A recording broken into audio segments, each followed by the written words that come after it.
Mamen! O, syempre, dahil Saturday ngayon, no, mamen, baka late ko lang ma-upload. Syempre, tira naman tayo ng pampu, mamen. Ito, tumira ako ng yellowfin na kinilaw. Pero kakaiba to, mamen, ha? Kakaiba to, may magpapasarap dyan. Panoorin mo para malaman mo at gayahin mo to kasi super dali lang din. O, unang ginawa ko, mamen, tinira ko na muna, baka tirahin pa ng iba. Binabad ko sa suka, mamen, hanggang medyo mabuti siya na parang ganyan. Siguro mga 5 to 7 minutes.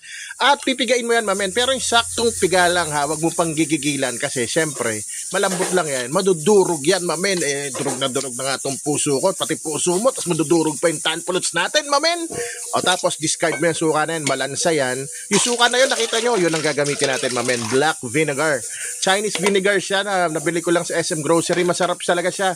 Nasa siyang balsamic vinegar at murang-mura lang, mamen. At ito na, lalagay ko na yung mga pang-basic kinilaw muna itong inuna ko. Luya, sibuyas, dalawa yung nilagay kong puti. Bahala ka na, pula gamitin mo. Siling green at siling maanghang. Bahala ka na rin sa dami kung gaano, kung gusto mo level ng anghang. At kalamansi, mamen, kung wala ka na ibang ilalagay dyan na pampaasim, lagyan mo ng 15 kalamansi sa kalahating kilong isda. Kalahating kilong isda nga pala to. At salt and pepper, mamen. Ako, nilagay ko 4 na kalamansi lang. Kasi nga, mamen, may ilalagay tayo dyan, mamaya, yung sukang masarap. Promise, masarap yon. At nagdagdag ako ng optional na seasoning granules, mamen. So, yan, haluin mo yan. Kunyari, 15 kalamansi nilagay mo. Goods na yan, mamen. Pwede mo rin yan asukala ng onte para pambalanse. At ito, mamen, yung mga dinagdag ko na magpapasarap dyan. Naglagay ako ng labanos, mamen. At ito nga, yung black Chinese vinegar na sa SM ko nabili. Wala pang 100 men yan, malaki pa. Try mo na, mamen, at masarap din yan sa usawan. Naglagay ako ng 6 na kutsarang black vinegar, mamen. Pero nasa sa'yo na yan, mamen, kasi syempre, haluin mo yan. Ikaw naman gumawa. Syempre, timusan mo, tikman mo, mamen. Ikaw mag-a-adjust ng flavor niyan mamaya. At o nga pala, mamen, habang naghahalo ako dyan, halo-halo, gusto ko muna magpasalamat sa inyong lahat. Salamat sa mga patuloy na sumusubaybay. Kay mamen, kay Masarap TV at sa mga bago nating followers.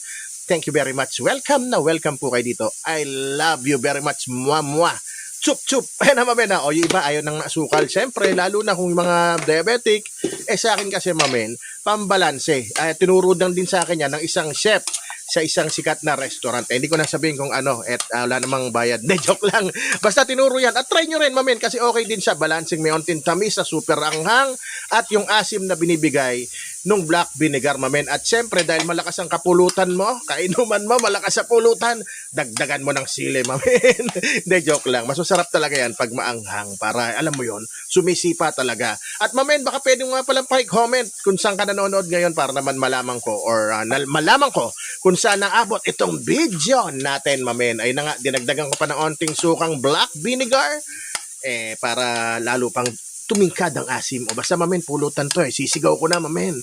Rapsa na naman, mamen.